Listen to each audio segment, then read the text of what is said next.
Humans have been trying to make it rain for thousands of years. That's not really a surprise since humans are widely believed to have evolved in Africa, and Africa is, well, it's extremely hot. Throughout much of Africa, it was the responsibility of the king to make it rain. Oh boy, that's not gonna work out well. That meant that no matter how successful and benevolent a monarch was, they still ran the risk of being brutally overthrown and murdered by their subjects if it didn't rain enough. In other parts of the world, it was common for shamans or other religious figures to perform ceremonies to invoke heavy rainfall from the skies. Many of these ceremonies involve lots of fire because the one thing you want when you're really thirsty and hungry because there's not enough food is more fire. Fast forward to the present day, and rainfall is still a concern. As global temperatures begin to rise, the risks of the resulting droughts to agriculture are a bit more than a little bit terrifying. We could continue to perform dances and rituals or overthrow our king in the hopes of alleviating the problem. Watch out, Charlie!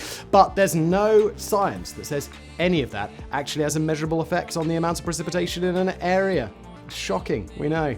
But what if there was a better way? What if there was a method to increase precipitation that was actually based on, science? The good news is that there is, and this method has existed for nearly 100 years. An increasing number of countries are actually employing rain-making tactics, and they devote millions of dollars to research in the field, and actually some of the more drought-prone areas in the United States use these tactics. The method currently in use is known as cloud seeding. And it is absolutely based in science, but there's one question that we really have to ask.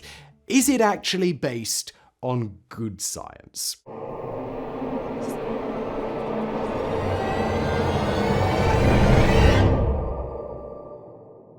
The origin of cloud seeding. The idea of cloud seeding dates back to 1891, but back then it was just a wishy-washy idea. German-American engineer Louis Gassmann proposed that shooting liquid carbon dioxide into clouds could cause them to make rain. It wasn't a great idea, but it was his idea, and nobody could take that away from him. But the idea didn't disappear. Until the 1930s, more sophisticated ideas were developed. The improved proposal was to utilize a chemical agent that, when introduced into a supercooled cloud, would cause the formation of ice crystals. These ice crystals would grow in size until they were too heavy for the cloud, and then they would fall to the ground. This would all remain theory until 1946, when chemists Vincent Schaefer and Irving Langmuir would finally confirm the theory through laboratory testing.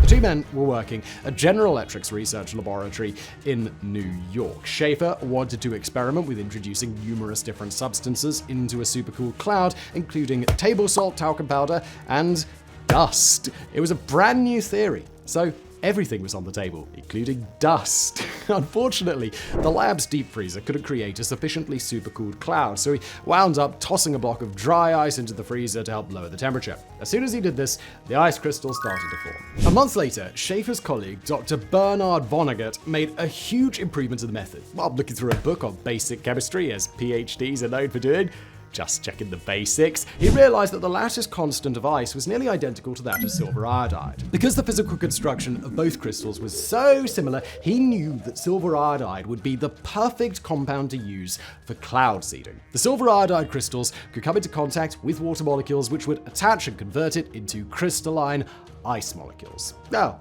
by the way, if you notice that this particular atmospheric scientist had a rather unique name that sounds familiar, you're absolutely right.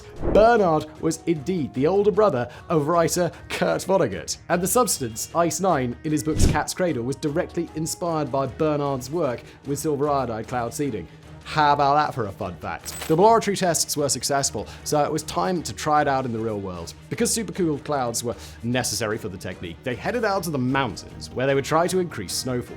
Under certain conditions, it could also be used to limit the fall of hail, which is one of China's current main reasons for cloud seeding, as hail causes millions of dollars of damage every year, particularly agricultural damage. As for whether the real-world tests were successful or not, it was impossible to say. Cloud seeding operations continued for decades, but there was no real way to tell whether they were actually accomplishing anything in the real world or not. Instruments at the time had no way to accurately measure the size of water droplets within a cloud, so there was no way to measure what, if anything, the silver iodide was doing once the cloud was seeded. There's also the unpredictable nature of weather. Even if a cloud was seeded and then snow began to fall, Who's to say that that wasn't going to happen anyway? Weather systems are pretty complicated and every cloud is different, so having a control group or trying to repeat an experiment with precisely the same variables is just not possible. If there was going to be a way to prove the efficacy of such a method, you can rest assured it would all come down to the United States military doing highly classified things that the international community would immediately outlaw once the intelligence was leaked. Operation Sober Popeye.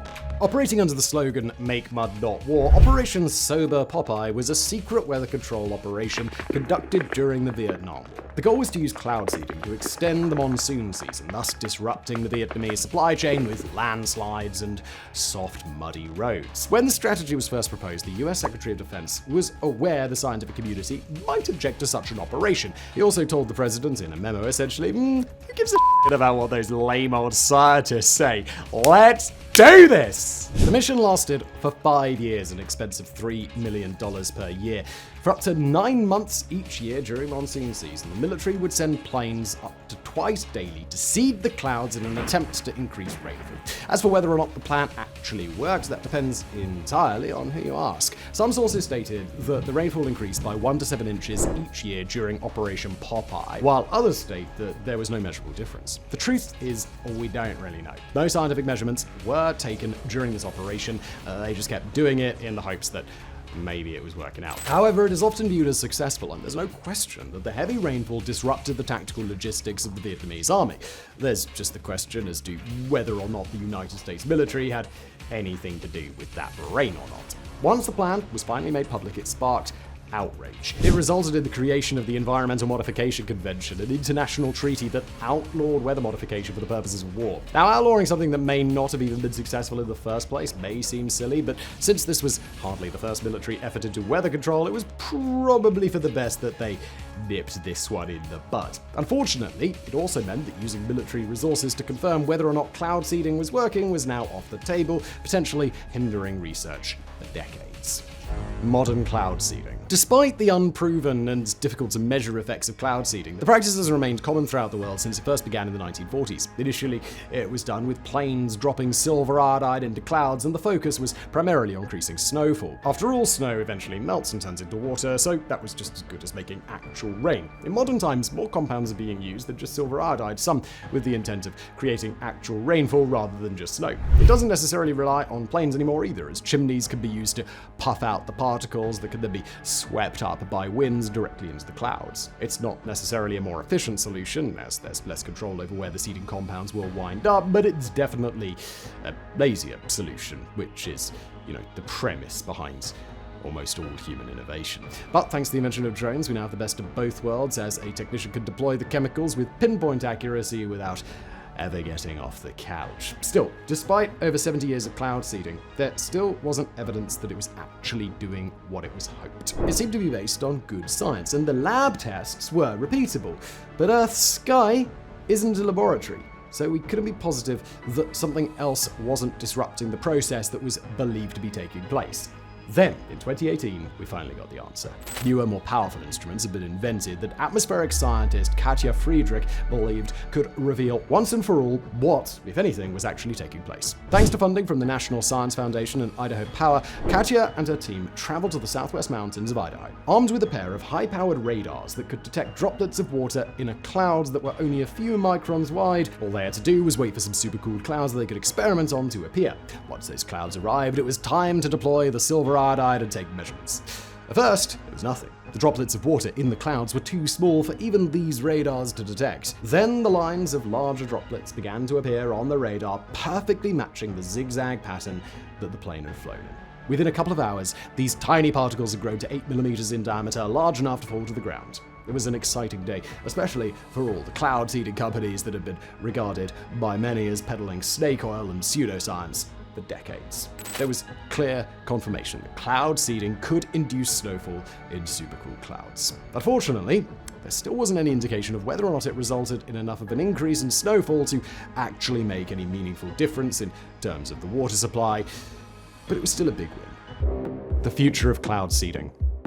There is now very convincing evidence that cloud seeding with silver iodide works. However, this doesn't solve all of the world's water problems. This method requires supercooled clouds, so there are limits to where it can be effectively used. Since the Middle East is hardly synonymous with the word supercooled, the United Arab Emirates began investing millions of dollars in a new form of cloud seeding. Rather than using chemicals, the UAE is attempting to induce rainfall by sending drones into clouds that will then release an electrical current that it is believed will cause it to rain. According to their National Center for Meteorology, their endeavors have been successful, and this new form of cloud seeding was at least partly responsible for heavy rainfalls that were seen in the UAE in the summer of 2021. China has also been using cloud seeding extensively, using silver iodide to create rainfall, and they produced some rather surprising results. Air quality in China is not the best, so in July of 2021, as the country prepared to celebrate 100 years of the glorious Chinese Communist Party, they decided to do something about the air pollution. A massive cloud seeding operation took place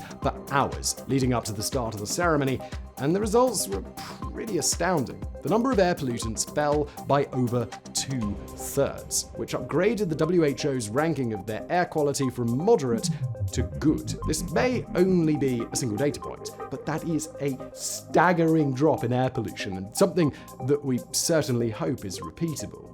I don't think it means what you think it means. If research indicates that cloud seeding can not only induce rainfall but also remove pollution from the air, then doesn't this mean we kind of get to say, the planet? Who needs to worry about climate change if we can end droughts by forcing it to rain and make our air healthier to breathe? Brilliant. Problem solved. Thank you, cloud seeding. Not really. Look, that is one way you can interpret the data, and some are already trying to do so. Unfortunately, this is a dangerously false conclusion to draw from these results. None of this addresses any of the underlying conditions that are resulting in rising temperatures and increased droughts. It's just a bandage. That certainly isn't to say that short-term temporary solutions aren't useful, but we can't stop trying to address the actual causes of these problems just because we found something that seems to take care of some of the symptoms. Or we may know that these methods can work, but we still don't have accurate data on how meaningful the precipitation created is. Since extremely cold temperatures are a key element in much of the cloud seeding, there's also no guarantee that it will remain as effective if temperatures continue to rise. Given the growing interest in cloud seeding and the promising results that have been seen, it raises another important issue as well. It is an issue that has been hotly debated, though currently there's no consensus or ruling. It would be a complex matter of international law that governing bodies may soon need to address, and it is far more complicated than anything we can get into in this video. But perhaps someday we'll revisit this topic, so we can try to tackle the very real legal question: who the fuck owns the clouds?